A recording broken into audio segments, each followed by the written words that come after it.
સમાચાર જામનગરથી પ્રાપ્ત થઈ રહ્યા છે। જામનગરમાં પોલિટિકલ ગેંગવોર શરૂ થઈ ગયું છે। આમ આદમી પાર્ટી બાદ કોંગ્રેસે પણ ગુનાહિત ઇતિહાસ ધરાવતા ઉમેદવાર માટે લાલજાજમ પાથરી। ગુજસીટોકના આરોપી અલ્તાફ ખફીએ આજે પોલીસ જાપ્તા સાથે વોર્ડ નંબર 12 માં કોંગ્રેસના ઉમેદવાર તરીકે ફોર્મ ભર્યું। અલ્તાફ ખફી હાલ ગુજસીટોક કેસમાં જેલમાં હોવાથી તેને પોલીસ પ્રોટેક્શન સાથે ઉમેદવારી ફોર્મ ભરવા માટે લાવવામાં આવ્યો હતો।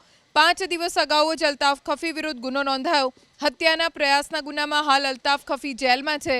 ત્યારે આમ આદમી પાર્ટીએ ગંભીર ગુનાના આરોપી અસલમ ખિલજી તો કોંગ્રેસે અલ્તાફ ખફીને એક જ વોર્ડમાંથી ચૂંટણી મેદાનમાં ઉતારતા હવે પોલિટિકલ ગેંગવોર શરૂ થઈ ગઈ છે।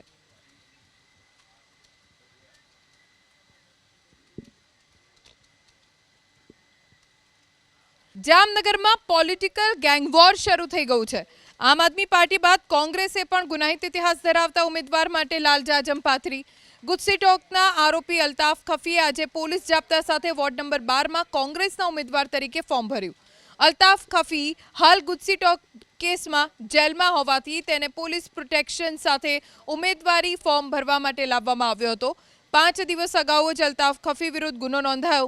હત્યાના પ્રયાસના ગુનામાં હાલ અલ્તાફ ખફી જેલમાં છે। ત્યારે આમ આદમી પાર્ટીએ ગંભીર ગુનાના આરોપી અસલમ ખિલજી તો કોંગ્રેસે અલ્તાફ ખફીને એક જ વોર્ડમાંથી ચૂંટણી મેદાનમાં ઉતારતા હવે પોલિટિકલ ગેંગવોર શરૂ થઈ ગઈ છે।